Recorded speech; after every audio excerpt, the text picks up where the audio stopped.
Hamas की जीत का सिलसिला जारी है। आज खान यूनिस गाजा में फिर से 3 बड़ी बड़ी घटनाएं ऑलरेडी हो चुकी हैं। दो के बारे में अभी रिपोर्ट नहीं आई, एक के बारे में रिपोर्ट आ गई है।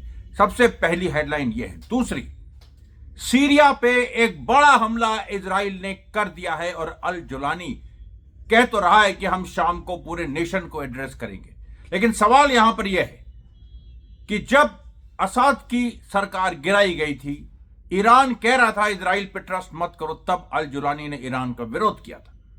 लेबनान में हिजबुल्लाह का विरोध किया था। पूरा इजरायली अमेरिकन एजेंट बन के सामने आया था। अब वो अल जुलानी, उसकी हिम्मत है। आपको पता है क्या क्या हुआ है सीरिया में? प्रेसिडेंशियल पैलेस पे हमला हुआ है। न्यूज रीडर रिपोर्ट पढ़ रही थी, उसके पीछे हमला हुआ। इजराइल ने कह दिया अब हम पूरा सफाया करने जा रहे हैं, जुलानी विल बी असैसिनेटेड। मतलब दूध की मक्खी की तरह इस्तेमाल करके फेंक दिया। यही होता है जो फर्जी मोमिन जो हमसे बहस करते हैं, यही हाल होता है। देख लो, तुम्हारे सामने ये बात सामने तुम्हारे बात है। ईरान पे हमला हुआ, ईरान लड़ा, ईरान जीता। सीरिया पे हमला हुआ, तुम्हारा जो हीरो है जुलानी पैरों के तले कुचला जा रहा। मुझे खुशी नहीं हो रही है। मैं तो हमास के साथ हूं, मैं तो यमन के साथ हूं। यमन ने भी और हमास ने भी कंडेम किया है और कहा है कि सीरिया की जनता के साथ हैं हम। सीरिया पे इस तरह से इजराइल को हमला करने का कोई अधिकार नहीं, लेकिन हमारा भी वही स्टैंड है। लेकिन उससे ज्यादा, उससे बड़ी बात है, इससे सीखने हम लोग सीखेंगे भी तो कि इतनी बड़ी गलती कैसे की जुलानी ने। और एक उसके जो कुछ नेता है उनके, सैयदा सुन्ना, वो उन्होंने इतनी बड़ी गलतियां कैसे हुई भैया? ये तो बताओ कि भाग जाओगे। अमरीश मिश्रा स्पीक से हमारे आंख में आंख मिला के बात करो, अगर हिम्मत है तो। तीसरी बात, ईरान के उसी समय जो खामनेई साहब ने, जब ये सब हो रहा है सीरिया में, उन्होंने बड़ा बयान दे दिया। उन्होंने कहा हम लोगों ने हमेशा इजराइल अमेरिका के प्रति हम लोग उदार रहे हैं। हम लोग की सबसे बड़ी गलती यही है, हम लोग एक ना एक मौका उनको देते रहे। क्यों मौका देते रहे? उनको हमें एक मौका नहीं देना चाहिए। वो बिल्कुल वो इंसान है ही नहीं, वो दुश्मन से भी बदतर है। हमें उनसे कोई बातचीत नहीं करनी चाहिए, केवल जंग करनी चाहिए, चाहे 1000 साल जंग चले। ये देखिए बात है। और यही बात, इसी बात को लेके सब आज पूरे इस्लामिक वर्ल्ड में तहलका मचा हुआ है। सऊदी अरेबिया में, कतार में, सब जगह जो सुन्नी हैं जुलानी को गाली दे रहे हैं और अपने रूलर्स को गाली दे रहे हैं। सऊदी अरेबिया के साथ देखिए, सऊदी अरेबिया ने यह जरूर किया कि ईरान के साथ दोस्ती का हाथ बढ़ाए सही समय पे, वरना सऊदी अरेबिया की जो सत्ता है वो पलट जाती है, अभी तक रहती नहीं। तो एक तो सऊदी अरेबिया, कतार, ये लोग भी देख रहे हैं सीरिया में क्या हो रहा है, और इजराइल को ट्रस्ट नहीं किया जा सकता, ये भी देख रहे हैं। उधर अमेरिका का इतना प्रेशर है। अमेरिका ने ये तक कह दिया इजराइल से कि सीरिया पे बम्बार्डमेंट मत करो, लेकिन इजराइल ने उसका एक नहीं सुनेंगे, उन्होंने नूरा कुछ दी। गाजा में देखिए बहुत सारे ह्यूमैनिटेरियन डिजास्टर्स आज हुए। आज पूरा एक अमेरिकन कॉन्ट्रैक्टर्स, प्राइवेट मर्सनरीज, उन्होंने पूरा घेर के आज फिलिस्तीनियों को मारा है। करीब 10 बच्चे उसमें मर गए, घुट के मर गए। उन्होंने एक गेट था वो बंद कर दिया था, उसमें घुट के मर गए, बिल्कुल घुट के मारा है। और मैंने एक्स पे ये ट्वीट दिया कि आर यू ब्लाइंड? ये जो ट्रंप है, ये क्यों अंधे हो क्या? देख नहीं रहे हो अमेरिकन सोल्जर्स वहां मार रहे हैं। अभी तो आईडीएफ की केवल बात नहीं है। और तुम कहते हो कि प्राइवेट है, वो तो अभी प्राइवेट है, तुम्हारे देश के नहीं है। इस ट्रंप की तो देखिए ऐसा बुरा हाल होगा, आप देख लीजिएगा कि दुनिया एक, ये मिसाल, नेतन्याहू और ट्रंप दोनों ये मिसाल बनेंगे कि दुनिया में जब कोई भी जनता के हितों के खिलाफ जाता है या वो पूरी तरीके से एक जेनोसाइड पे उतर आता है, जैसे ट्रंप और नेतन्याहू उतरे हुए, तो फिर दुनिया उनका क्या हाल करती। अभी आप देखिए, जो मैं लेबनान के बारे में भी और खबरें हैं बहुत सारी, और दुनिया से जुड़ी, वेस्ट एशिया से जुड़ी और भी खबरें हैं। मैं आपसे फिर गुजारिश करता हूं, कल का वीडियो थोड़ा सा दूसरी परिस्थितियों में रिकॉर्ड किया गया था, उसकी टेक्निकल भी कुछ इश्यूज थे। आज शायद वो इश्यूज नहीं होंगे, मैं अभी दिल्ली में ही हूं। और इस वीडियो को अंत तक देखिएगा और कमेंट करना मत भूलिएगा। और वीडियोस भी जो एक्स में मैंने डाले हैं सीरिया के और गाजा के, वो भी देखना मत भूलिएगा। तो देखिए, सबसे पहले हम आते हैं, हमास ने जो मोमेंटम शुरू किया है वो कैसे जारी है, इसको लेके इजरायली एनालिस्ट ने भी आज लिखा है। और उन्होंने कहा है कि नेतन्याहू की विक्ट्री पिरिक विक्ट्री। अब पिरिक विक्ट्री क्या होती? मतलब अगर नेतन्याहू की जीत मान भी ली जाए तो वो पिरिक जीत है। पिरिक विक्ट्री होती है, एक ग्रीक जनरल था पायरस करके, तो वो लड़ाइयां जीतता था, लेकिन उसके इतने सैनिक मारे जाते थे कि उस जीत का कोई मतलब नहीं रहता था। उसी से नाम पड़ा कि ऐसी जीत बेकार है जिसमें तुम्हारे सारे सोल्जर्स मार दिए जाए या तुम्हारे एक बड़ा हिस्सा सोल्जर्स का मार दिया जाए। नेपोलियन ने रशिया के खिलाफ भी, जो बैटल ऑफ बोरोडिनो है, वो भी पिरिक विक्ट्री थी। उसके बाद नेपोलियन जीत तो गया, लेकिन नेपोलियन मॉस्को में घुसा, उसको उससे कोई मिलने नहीं आया। उसके बाद बिल्कुल जैसे, क्या मैं उसमें शब्द को, बिल्कुल भगोड़ों की तरह उसे वहां से भागना पड़ा रशिया से। और उसके जो फ्रेंच सिपाही हैं, 6 लाख घुसे थे, 1 लाख घर पहुंच पाए।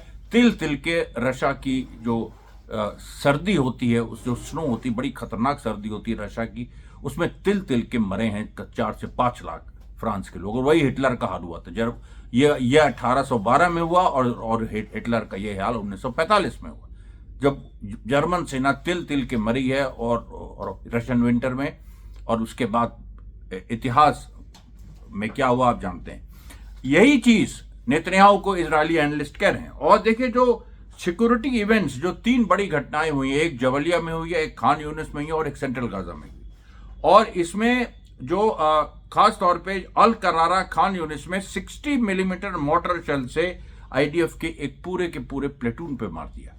और 12 लोगों का वो प्लेटून था, वो पूरा तितर बितर हो गया। और एक कंफ्यूजन आईडीएफ में इसलिए भी है क्योंकि एक हिस्सा आईडीएफ का यहां से विड्रॉ किया जा रहा है, सीरिया भेजा जा रहा है, गाजा से विड्रॉ किया जा रहा है। पहले सीरिया से उनको हटा के गाजा में लगाया था, फिर अभी गाजा से हटा के फिर सीरिया में लगा रहे हैं। अब आईडीएफ के अंदर इसको लेके जो हलचल है, जो एक अजीब तरह का रेस्टलेसनेस है, वो सब मैं आपको बताता रहा हूं, वो आज भी बताऊंगा। लेकिन हमास की आप टैक्टिक्स देखिए। हमास ने आज वही बात आ रही है जो मैंने आपसे पहले कही थी, मलबों के बीच से, मलबों का जो युद्ध ये चल रहा है कि गाजा को तुमने पूरा डिस्ट्रॉय कर दिया है। गाजा में मेरे ख्याल से 60 से 70% बिल्डिंग्स खत्म हो गई और उसमें तुमने कितनी हत्याएं की हैं वो तो अब मतलब करीब ऑफिशियल टोल भी 58,000 पहुंच गई है। और उसमें जो घायल हुए हैं उनको मिला के, और ये भी अंडर एस्टिमेशन, अभी तो पता ही नहीं कितने लोग गायब हैं और कितने लोग मिसिंग हैं। सबको मिला के पूरी दुनिया में ये बात आ रही है कि 3 से 4 लाख लोग गाजा में शहीद हो चुके हैं। मतलब अगर घायलों और मृतकों की संख्या मिला दी जाए तो, मतलब घायल भी उसमें ज्यादातर घायल हैं, लेकिन मृतकों की भी संख्या कहीं ना कहीं अगर जो मिसिंग है उनको मिला दिया जाए तो वो 58,000 से बढ़ के 77-80 हजार पहुंच जाती। तो इसलिए देखिए जो ये बात जो, लेकिन हमास लड़ रहा है। और हमास ने देखिए जबलिया में भी आज कम से कम 3 जगह उसने 3 पॉइंट से सीधे एक मिसाइल से फायर किया। देखिए एक जगह खान यूनिस अल करारा में 60 मिलीमीटर मोटर शेल्स फायर किए सीधे। ये जो सीधे ही हमास मार रहा है, मैं रोज आपको, क्योंकि रोज ये घटनाएं हो रही हैं और ये रिपीट हो रही हैं और इजराइल कुछ कर नहीं पा रहा है। इजराइल को समझ में नहीं आ रहा है कि इसका जवाब कैसे दे, कि कहीं से भी हमास के फाइटर निकल आते हैं और वो मोटर शेल से वार करते हैं। और वो मोटर शेल जो कि एक टैंक को मारने के लिए बने हैं, या मान लीजिए एक पर्सनल कैरियर को मारने के लिए बने हैं, जीप्स को मारने के लिए बने हैं, उसको सीधे सैनिकों पे छोड़ के हमास जो आतंक पैदा कर रहा है, जिस तरह का आतंक पैदा, क्रांतिकारी आतंक, मैंने हमेशा कहा है कि जो जेनोसाइडल फोर्सेस हैं वो अपना आतंक, जिसको सफेद आतंक कहते हैं, वाइट टेरर, उसके खिलाफ रेड टेरर, क्रांतिकारियों का रेड टेरर। तो हमास का जो एक नया जो कि टेरर, हमास अपना रेड टेरर स्टैब्लिश कर रहा है, उस पूरे उसमें उसका ये हिस्सा है। वो कैसे, बिल्कुल अब आप सोचिए, वहीं पर फिलिस्तीनी मारे जा रहे हैं। मैं आपको बता रहा हूं कि जो फिलिस्तीनी शहीद हुए हैं वो आज किन परिस्थितियों में शहीद हुए हैं। बहुत बच्चे जो खास तौर पे उनको मतलब घुट घुट के उन्होंने दम तोड़ा है। तो वो सारी स्थितियां देखते हुए हमास छोड़ नहीं रहा है। हमास एक भी इजरायली सोल्जर कहीं भी दिख जाता है उसको मारता है। और इसीलिए देखिए जो पूरी एक बात, जो एक नया स्लोगन हर तरफ हमास की तरफ से भी आया है, उसके साथ पैलेस्टीनियन इस्लामिक जिहाद की तरफ से भी, और पूरे अरब वर्ल्ड में ये पूरी चीज आ रही है कि कहीं ना कहीं हमास ने पूरा इक्वेशन बदल दिया है। हमास हैज री engineered the military equation in Gaza. री इंजीनियरिंग मिलिट्री इक्वेशंस की हुई है। रोंगटे खड़े कर देने वाली बात, पता नहीं आप लोग कैसे, लेकिन मेरे लिए तो ये रोंगटे खड़े कर देने वाली बात है कि उन्होंने अपनी मिलिट्री टैक्टिक से पूरी जो इजराइल की जीत थी उसी को खत्म कर दिया और उसका पूरा एक जो री इंजीनियर कर दिया है और सोचने पे मजबूर कर दिया है। और जो पूरा आईडीएफ के अंदर एक विद्रोह की जैसी स्थिति मैंने कल बताया था कि जून में एक साल में 20 लोगों ने 2024 में 20 इजरायलियों ने आत्महत्या की थी। अभी जो है इस साल में अभी तक 15 से ज्यादा हो चुका है। और 7 जुलाई के बाद से आज 16 जुलाई 2025 है, 7 जुलाई से लेकर 16 जुलाई के बीच कम से कम 6 वारदातें हो गई। आज फिर एक वारदात हुई जिसमें एक आईडीएफ सोल्जर ने अपने को गोली मार ली, लेकिन अभी वो अभी मरा नहीं है, जिंदा है, लेकिन उसने गोली मारी है।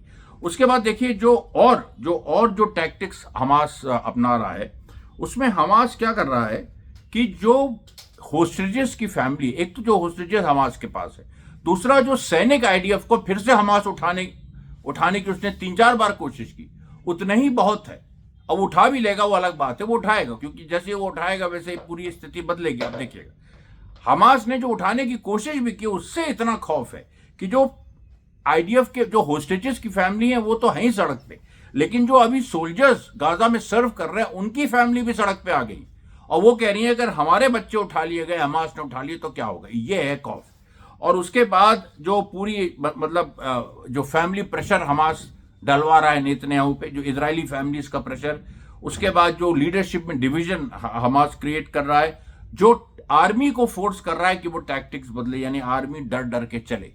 आर्मी को ये, और आर्मी में ये बहुत बड़े स्तर पे ये व्याप्त है। वहां के सोल्जर्स, मैंने बताया आपको बार बार कि 35 डिग्री सेल्सियस में वो लोग रेंग रेंग के चल रहे हैं, उनका बदन जल जाता है। कितने आईडीएफ सोल्जर्स घायल हुए हैं इस वजह से कम 75 जून और जुलाई मिला के, केवल इसलिए क्योंकि उनके वो रेत में रेंग रहे थे, इस वजह से घायल हुए हैं 75।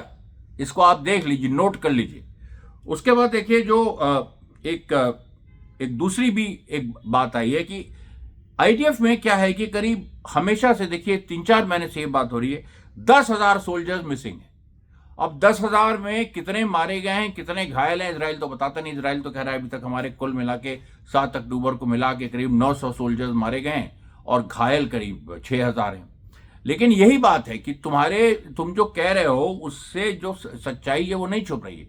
10,000 सोल्जर्स जो है उसकी कमी पड़ रही है, इसको ये पूरा नहीं कर पा रहे हैं। हरेदीज को कॉन्स्क्रिप्ट करने की बात थी, वो नहीं हुआ, क्योंकि हरेदीज ने मतलब अब तो एक लॉ आ रहा है जिसपे नेतन्याहू की सरकार गिर भी सकती है, जो हरेदीज को बिल्कुल उनको सेना ज्वाइन करने में मतलब वो कर देगा, उनको स्पेशल कंसेशन देगा कि ठीक है वो सेना में ना आए। इसको लेके बाकी जो सेकुलर जायनिस्ट हैं, जो आईडीएफ के लोग हैं, इनमें भी बड़ी एक गुस्सा है, उनके माँ बाप में भी गुस्सा है। अब उसके बाद देखिए जिस तरीके से जो 99th डिवीजन एक एग्जाम्पल एक है कि जो हमास की वजह से, देखिए एक बड़ी महत्वपूर्ण बात है जिस पर चर्चा जरूरी है।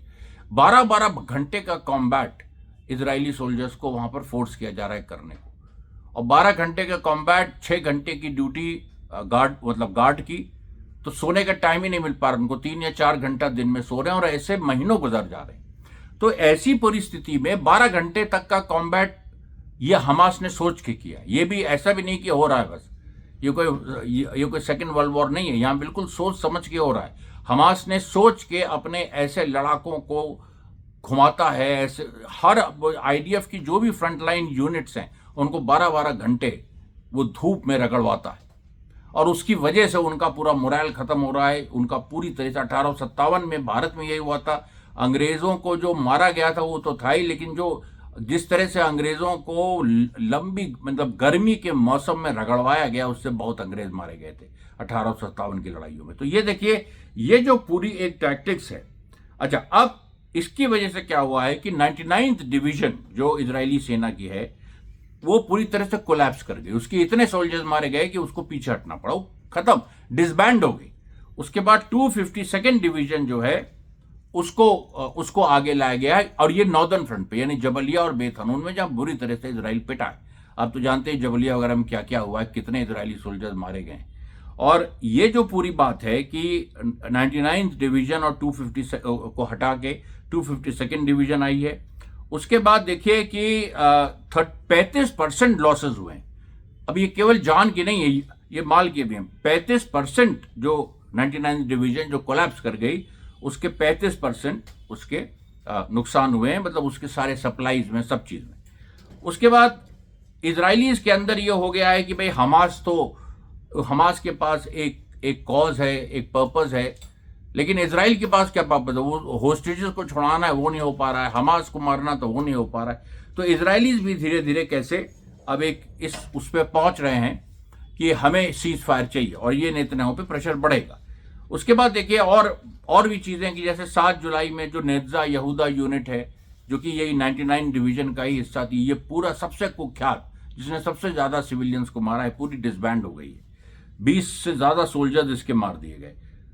14 जुलाई को जो इजरायली सोल्जर्स को ऑलमोस्ट पकड़ लिया था, फिर हैनिबल प्रोटोकॉल इजराइल को जारी करना पड़ा, जिसकी वजह से उसके ही सोल्जर्स ने अपने ही सोल्जर्स को मारा। ये सारी जो साइकोलॉजिकल वॉरफेयर हो रही है, इससे क्लियर है कि जो हमास का ऑपरेशन डेविड स्टोन है और वो इजराइल का जो ऑपरेशन गिडियन चैरिट्स है, उस पर भारी पड़ रहा है, डेविड स्टोन भारी पड़ रहा है। और डेविड को यहूदी अपना बहुत बड़ा प्रॉफिट मानते हैं, लेकिन डेविड की पूरी इमेज कि वो जो एक अंडरडॉग था, उसने गोलियात को हरा दिया था, तो डेविड जो थे वो इस्लाम में भी प्रॉफिट हैं। डेविड का नाम हमास ने ऊंचा किया, हमास ने दिखा दिया हम डेविड हैं, गोलियात तो इजरायली है। इजरायली हमेशा उनकी मैथोलॉजी में कि डेविड तो इजरायली था, जो गोलियात था वो फिलिस्तीनी था। इस तरह से वो अपना तोड़ मरोड़ के डिस्टॉर्ट करके दिखाते हैं। अब आप देखिए कि इस पूरी सिचुएशन में जो मैं बार बार कह रहा हूं, जो खौफ हमास ने पैदा किया है। अब देखिए ये जो हम ये आ रहे हैं कि इस चीज पे भी आ रहे हैं कि जो सिविलियन कैजुअलिटीज हुई हैं गाजा में खास तौर पे, और अमेरिकन जो फोर्सेस का उसमें इन्वॉल्वमेंट रहा है, ये एक बहुत ही एक जबरदस्त एक बात हुई है, एक नया डेवलपमेंट है। और इसमें देखिए जो सारी चीज़ें हुई हैं, वो ये एक आयन गेट है जो AIN करके जो अमेरिकन ने अपना स्थापित किया है खान यूनिस के आसपास। वहाँ पर इस तरह की घटना हुई कि पूरा उन्होंने एक एरिया में पहले बुलाया, उसमें बच्चे ज़्यादा थे और उसको गेट को बंद कर दिया, उसमें जगह ही नहीं थी। करीब मतलब 20 से 25 उसमें लोग बच्चे जो हैं दब गए, और उसमें से 10 तो कम से कम मारे गए, और उनका पूरा वीडियो भी मैंने X में डाला है किस तरह से वो अस्पताल पहुंचाएगी। इसको लेके बहुत ज़्यादा भद्द अमेरिका की भी हुई है, हर जगह से। यूरोप भी घबरा रहा है कि हम अब अमेरिका का कितना साथ दें, इजराइल का कितना साथ दें। हालांकि यूरोप भी बिका हुआ है, उसमें कुछ कहने की बात नहीं है, वो भी सब उनके आर्थिक इंटरेस्ट भी इजराइल अमेरिका के साथ है। उसके बाद देखिए जो अब आते हैं सीरिया पे। सीरिया पे देखिए जो हुआ है, मतलब जो प्रेसिडेंशियल पैलेस पे इजराइल ने मारा है, जो चीफ ऑफ स्टाफ, मतलब जो उनका आर्मी स्टाफ का ऑफिस है दमस्कस में। अच्छा, सवेदा में, कल तो सवेदा तक लिमिटेड था, आज दमस्कस में इजराइल ने मार दिया। और जुलानी, मतलब जो जुलानी की सरकार है, उसके जो टेलीविजन चैनल है उस पर मार दिया। उसमें एक औरत न्यूज़ पढ़ रही थी, भागी, वो आप देख सकते हैं वीडियो पे। वो वीडियो मैंने डाला है X पे भी और टेलीग्राम पे भी शायद डाला, टेलीग्राम पे नहीं डालोगे तो डाल देंगे। ये देखिए जो बात है। अब जुलानी क्या करेगा? अब जुलानी को देखिए, इसका एक इसका बहुत बड़ा एक कोई मौलाना है, सुन्ना नाम है उसका, वो ऐसा है पागल टाइप का, वो उधर जाके कोस्टल एरियाज में अलवाइट्स का कत्लेआम करा रहा था, इधर शियाओं का कत्लेआम करा रहा था, अब ड्रूस का कत्लेआम करा रहा है। और तुम इन लोगों से लड़ रहे हो, इजराइल से नहीं लड़ोगे।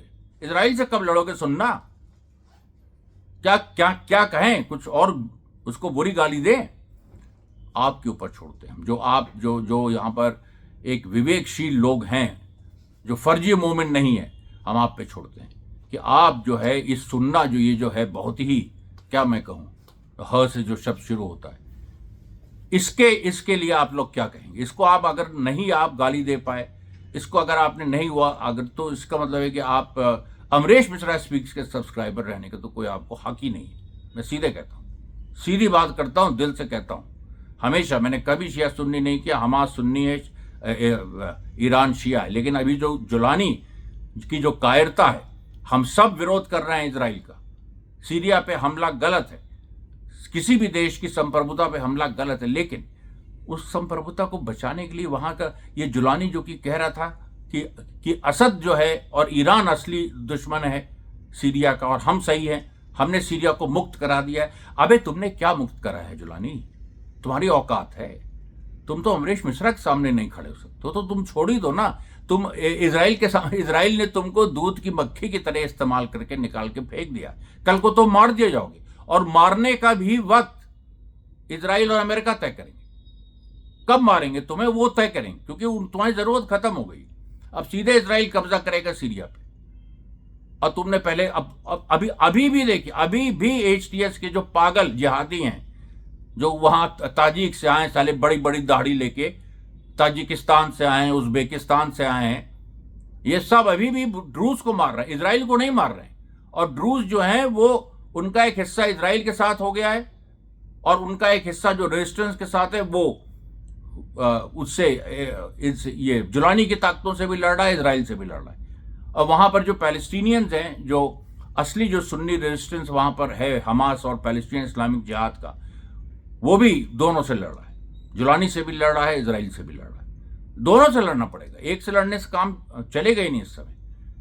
उधर जो बाकी रेजिस्टेंस जो अलावाइट्स का है वो पूरा कोऑर्डिनेशन में है। जो ईरान की फोर्सेस सक्रिय हो गई सीरिया में। और देखिएगा, इजराइल ने अगर सीरिया पे कब्जा किया जुलानी के साथ, जो भी समझौता भी एक होगा अगर जुलानी के साथ, टेम्पररी होगा। अभी तक तो जुलानी को हीरो बना रहा था ट्रंप ने जुलानी से मिला था, कहा था बहुत अच्छा आदमी है ये, कहा था ना। और बहुत अच्छा आदमी का क्या हुआ? वो अभी मार दिया जाएगा, उसका पूरा तुमने प्रेसिडेंशियल पैलेस और सब कुछ उखाड़ के फेंक दिया उस बहुत अच्छे आदमी का। और अमेरिका ने फर्जी बयान दिया कि इजराइल बम्बार्डमेंट ना करे। इजराइल ने कहा हम तो करेंगे, और आज राजधानी दमिश्क पे हमला बोल दिया। तो मजाक बन के रह गया। और ऐसी तरह से अगर चलेगा तो मैं बता रहा हूं कि ईरान की लीडरशिप ही एक रास्ता है, और कोई रास्ता दिखता ही नहीं है। और जो इसको नहीं मानता है वो अपना धर्म और अपना मजहब छोड़ दे, उसको कोई फायदा नहीं है। क्योंकि देखो, नाम के मुस्लिम बनने से क्या होगा? हम भी देखिए, अगर हिंदू हैं तो हमने आरएसएस के खिलाफ लड़ाई लड़ी, हमने मारा है आरएसएस के लोग, खुलेआम मैं कह रहा हूं, हमने गिरा के मारा। इतिहास है हमारा 1986-87 से, जब से मैं छात्र नेता था, जहां मिला वहां मारा। तो मैं तो लड़के अपने को कहता हूं कि हिंदू सनातन धर्मी हूं, क्योंकि मैं अपने यहाँ के जो इस टाइप के लोग हैं, अब क्या मैं कहूं उनको, जो इस टाइप के जो अंग्रेज परस्त हिंदू हैं, मैं तो उनको यही कहूंगा, अंग्रेज परस्त, अमेरिका परस्त, इजराइल परस्त जो हिंदू हैं, इनको तो मैं मारता हूं। तो तुम अगर अपने यहाँ के इजराइल परस्त और जो हमास के विरोधी जो सुन्नी है, जो इस तरह के, उनको नहीं मारोगे तो फिर कैसे काम चलेगा? तुम लोग कैसे ये बात सामने आएगी कि तुम वफादार हो अपने मजहब के प्रति? तो ये इस पे जरा सोचो। अमरीश मिश्रा स्पीक्स केवल न्यूज या एनालिसिस का चैनल नहीं है, मैं बार बार कह चुका हूं। ये एक वैचारिक चैनल है, ये सीधे एक लड़ाकू चैनल है, और ये हर तरह की बात करता है, बौद्धिक बात भी करता है, और जमीन पे उतर के ललकारना भी जानता है। उसके बाद देखिए यमन की तरफ से, अच्छा, यमन की एक बड़ी जीत हुई है, क्योंकि यमन की वजह से इलियाद पोर्ट इजराइल का बंद हो गया। और यमन में जैदी शिया हैं, मत भूलिएगा, कभी मत भूलिएगा, वो लोग लड़े हैं। ईरान में शिया वो लड़े हैं, हिजबुल्लाह वो लड़ा है, और हमास लड़ा है सुन्नी, बस। और पैलेस्टीन इस्लामिक जिहाद, बाकी जो फैक्शन है। लेकिन देखिए, यमन की बड़ी जीत हुई है। यमन की बड़ी जीत हुई है जब यमन ने एक पूरा जो इलियाद पोर्ट बंद करवा दिया इजराइल का। किसी की हिम्मत थी? इजराइल ने इतने हमले किए, फेल हो गया। अमेरिका ने क्या, फेल हो गया। उसके बाद यमन ने सीरिया पे में बिना किसी के नाम लिए ये कहा है कि इजराइल के हम इस कार्रवाई का विरोध करते हैं, जो इजराइल ने दमिश्क पे हमला किया। हमास ने इसका विरोध किया, इसका विरोध यमन ने किया, और भी देखिए बयान हर तरफ से आ रहे हैं। तो इसका विरोध तो हो रहा है, हम भी विरोध कर रहे हैं, हमने भी लगातार विरोध किया। लेकिन सवाल वहां पर वही है जो मैं पहले कह चुका हूं। और यमन की जो पूरी एक सिचुएशन है वो ऐसी बन गई है कि यमन तो मैंने आपको बताया था कि ईरान का जब ग्राउंड इन्वेजन होगा, जब वो वेस्ट बैंक की तरफ बढ़ेगा, उसकी ग्राउंड फोर्सेस पूरी तैयारी चल रही है, और खामनेई साहब ने आज कह दिया है, तो वो पूरा एक, उसके लिए यमन उधर साउथ से अटैक करेगा। आप देखिएगा, वो पूरी तैयारी है। उसके बाद जो सीरिया की घटना, अब सीरिया की घटना मैं क्या बताऊं आपको, कि यहाँ पर पूरी अब सारे मिलिट्री डिवीजन, मतलब अब क्या दमस्कस पे इजराइल कब्जा कर लेगा, ये पूरी स्थिति लग रही है, क्योंकि कोई विरोध नहीं हो रहा है। मैं फिर से कह रहा हूं, ये अल जुलानी के लोग, ये भाड़े के टट्टू अपने ही जनता को मार रहे हैं, अलावाइट्स को मार रहे हैं, ड्रूज को मार रहे हैं। ये हथियार ही नहीं उठा रहे हैं इजराइल के खिलाफ, दही जम गया है इनमें। अरे जात बाहर करो इनको, क्या तुम लोग यहां कर रहे हो। उसके बाद देखिए, उसके बाद हिब्रोन, अभी जो वेस्ट बैंक में भी आज बड़ी लड़ाइयां हुई, क्योंकि हिब्रोन में जो इब्राहिमी मस्जिद है उसको वक्फ से निकाल के इजरायलियों को दे दिया गया। ये इजरायली सरकार ने किया, और पैलेस्टीनियन अथॉरिटी गद्दार महमूद अब्बास इसको होता देख रहा है, कुछ नहीं कर रहा है। मैंने हमेशा देखिए इस चीज का, महमूद अब्बास का विरोध किया है, और मैंने कहा है कि ओस्लो अकॉर्ड्स गलत थे जो 1993 में यासर अराफात और महमूद अब्बास जैसे लोगों ने किए। यासर अराफात बिक चुके थे तब तक, और आज की जो स्थिति है उसमें सीधे ये दिखाई पड़ रहा है कि महमूद अब्बास भी उसी राह पे है, और यासर अराफात बिक गए, फिर भी इजराइल ने उनको मार दिया। महमूद अब्बास के साथ भी ये होगा, जो बिकेगा इजराइल अमेरिका के हाथों वो मारा जाएगा। वो पहले इस्तेमाल करेंगे फिर मारेंगे। अब देखिए, एक के बाद एक सीरिया की खबरें हैं कि इस स्ट्रीट पे लड़ाई चल रही है, स्ट्रीट को पे इजराइल ने बम्बार्डमेंट किया। इजराइल सब दूर से बम्बार्डमेंट कर रहा है, और ड्रूज को वहां पर वो अपने भेज रहा है और उनसे भी डिस्टर्बेंस करा रहा है। हालांकि ड्रूज में मैं बता चुका हूं आपको कि 2 फैक्शंस हैं, और ड्रूज में जो लेबनान के जो ड्रूज हैं, जो वाली जुमलाट, जो कि सोशलिस्ट समाजवादी नेता हैं ड्रूज, बहुत बड़े बड़े वरिष्ठ, उन्होंने भी कंडेम किया। उन्होंने अपने ड्रूज कम्युनिटी से कहा है कि इस समय सीरिया की संप्रभुता खतरे में है, तुम लोग इजराइल का साथ मत देना। ये बताइए, ड्रूज का लीडर कह रहा है। और यहां पर दूसरी कहानी, ये जो इसके जो जिहादी, जो अलकायदा और आईसिस के 2 कौड़ी के जो भाड़े के टट्टू जो ये लोग कर रहे हैं, आप इनका रूप देखिए। उसके बाद देखिए, जो अभी जो सीज फायर की बातें चल रही हैं वो भी पूरी तरह से टूट गई हैं, गाजा की सीज फायर पे। इसमें हमास के जो ऑफिसर हैं बासिम नईम, उनका बयान भी आया। उन्होंने कहा कि इजराइल ने जो पहले मैप प्रस्तुत किया था, जिसमें था कि 60% कम से कम गाजा में वो काबिज रहेगा सीज फायर के बाद भी, तो वो माना नहीं हमास। नए उसको मैप सबमिट करने थे, नए मैप उसने सबमिट नहीं किए। तो इसको लेके बासिम नईम का स्टेटमेंट आया। उन्होंने कहा है कि इजराइल जो है वो सीरियस नहीं है, सीज फायर वगैरह नहीं होगा, हम लड़ेंगे। और उसमें एक और चीज हुई है, इजराइल ने जो 3 एक्सेस वहां बनाए हुए हैं अपने कब्जे के, फिलाडेल्फिया एक्सेस, मोराग एक्सेस, और एक जो नेत्जरीम एक्सेस नॉर्थ गाजा में, क्योंकि नॉर्थ गाजा में बहुत बुरी तरह इजराइल पिटा है और खान यूनिस में भी पिट रहा था। अभी उसने खान यूनिस में एक और एक्सेस बना दिया, जिसमें उसने खान यूनिस को ईस्ट और वेस्ट में, पूरब और पश्चिम में डिवाइड कर दिया, और बीच में एक 15 किलोमीटर की एक स्ट्रिप में अपने सैनिक लगा दिए। और उसी के अंदर से, जहां इजरायली सैनिक हैं, जहां उन्होंने खान यूनिस को डिवाइड किया है, उसी के अंदर से हमास के लड़ाके कल परसों में निकल के मारेंगे। अभी से मैं कह रहा हूं, एडवांस जानकारी। तो ये आप देखिए, इसको होने दीजिए। ये अपना जो सोच रहे हैं, इनका जो सारा जो पूरा एक सोचने का तरीका है, वो पूरा एक क्राइसिस में है। इजराइल का हार रहा है। मैंने आपको बताया बार बार कि किस तरीके से आज जो कत्लेआम हुए हैं उनका नेचर क्या रहा है, और उसमें एक इजराइल और ज़्यादा एक्सपोज हुआ है। उसके बाद देखिए, खामनेई साहब ने आज 2-3 बड़ी महत्वपूर्ण बातें कही। उन्होंने एक तो वही बात उन्होंने कही कि हम लोगों ने पहले, और हम लोग, मतलब देखिए, ये सबकी समस्या रही है। मिडिल ईस्ट में तो कोई अमेरिका इजराइल के खिलाफ बोलता नहीं था। ईरान सबसे पहला है जिसने स्टैंड लिया, और ईरान ने जो स्टैंड लिया, वो सद्दाम हुसैन और गद्दाफी भी हैं तो उन्हीं, मतलब भाई थे तो वो खड़े किए गए उन्हीं के द्वारा ना। और उन्होंने भी बहुत, मतलब जो उनके पास मौका था, वो एक बड़ा अलायंस बना सकते थे इजराइल के खिलाफ, नहीं बनाया। वो तो सद्दाम हुसैन तो ईरान पर ही हमला कर दिया। वो उसको जो जिस तरह से मारा, वो वैसे ही वो जुलानी के साथ भी वही होगा। सवाल यहां पर यह है, सीखने की बात यही है कि ईरान देखिए खड़ा रहा, लड़ता रहा, उसने जवाब दिया, लेकिन ये लोग जो हैं, ये लोग मारे गए। गद्दाफी जैसा आदमी जिसने बड़ी बड़ी बातें की, वो तैयार हो गया अपने न्यूक्लियर प्रोग्राम को नष्ट करने के लिए, और नष्ट किया पूरा उसको, और बाद में उसको ही मार दिया। ये आप देखिए, तो अब ये लाइन खत्म हो रही है। और अब खामनेई साहब की जो लाइन है वो पूरे मिडिल ईस्ट में स्थापित हो रही है। सऊदी अरेबिया को भी कान पकड़ के सुनना पड़ रहा है। जिसको अच्छा नहीं लगता वो जा सकता है। अब देखिए, अब यहां पर जो पूरी एक बात आई है कि उन्होंने ये कहा है खामनेई साहब ने कि भाई जो अपराध किए इजराइल अमेरिका ने, ठीक है, 12 दिन की जंग हुई, कोई ऐसी जंग नहीं थी, उसमें अपराध हुए, वॉर क्राइम्स हुए। वॉर क्राइम्स गाजा में भी इजराइल कर रहा है। इसकी अकाउंटेबिलिटी क्या है? और इसकी अकाउंटेबिलिटी अगर वर्ल्ड ऑर्डर नहीं दे सकता है तो फिर हम अपना वर्ल्ड ऑर्डर बनाएंगे, हम इनका ट्रायल करेंगे, इनको हम उठा के ले आएंगे, जो लोग जिम्मेदार हैं इनको उठा के ले आएंगे, इनका ट्रायल ईरान में करेंगे, इनको यही सजा दे देंगे। देखो, देखें दुनिया क्या कहती है। हिम्मत है, हमला करो, आओ, हम तैयार हैं।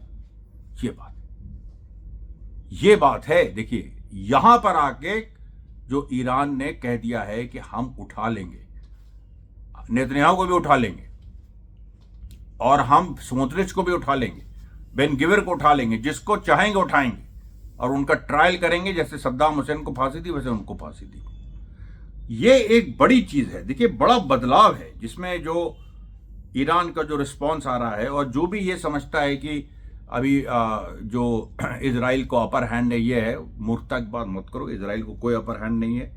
इजराइल मजबूती से, इजराइल जो है पीछे हट रहा है। उसके बाद देखिए, जो रशिया और चाइना में जो डेवलपमेंट हो रहे हैं, वहां भी ये बातें डिस्कस हो रही हैं कि अगर ईरान इंटरनेशनल ऑर्डर कोलैप्स कर रहा है, अमेरिका का जो रूल्स बेस्ड ऑर्डर था वो कोलैप्स कर रहा है, तो अब क्या होगा? तो अब यही होगा कि रशिया, चाइना, ईरान मिलकर तय करेंगे कि क्या रूल्स हैं। भारत भी इसका हिस्सा हो सकता था, लेकिन अनफॉर्चुनेटली इसका हिस्सा होने को वो तैयार नहीं हुआ। मूर्ख हैं भारत के जो पॉलिटिशियंस हैं, अभी जो सत्ताधारी हैं, मूर्ख हैं। सीधे मैं उनके मुंह पे कहता हूं। क्या उनकी एनालिसिस है, क्या उनका असेसमेंट है? वो हारते, जो ताकतें हार रही हैं उनके साथ है।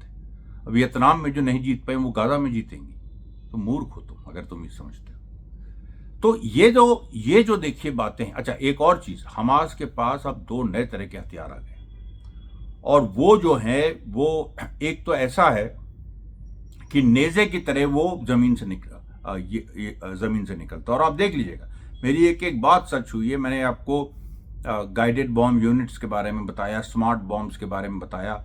अब ये जो जिसको स्पीयर बॉम्ब कह रहे हैं, यानी वो एक जैसे नेजा होता है, भाले की तरह जो है वो जमीन से निकलेगा। उसके टिप में मतलब अजीब तरह की मिसाइल जो जमीन के अंदर से निकलेगी, और ऊपर से वो शॉर्ट डिस्टेंस पे, कोई बहुत ज्यादा डिस्टेंस पे नहीं, लेकिन 50 मीटर तक वो वार कर सकती है, 50 से 75 मीटर तक। और एक और है जिसके बारे में अभी पूरी जानकारी नहीं मिली, लेकिन ये जो नेजा बॉम्ब है या भाला बॉम्ब है, ये एक अब इसमें लोगों का दिमाग चकर आ रहा है कि ये कौन सी टेक्नोलॉजी हमास ने इस्तेमाल की, क्योंकि ये उन्होंने ईरान में नहीं देखी, अभी तक यमन में नहीं देखी।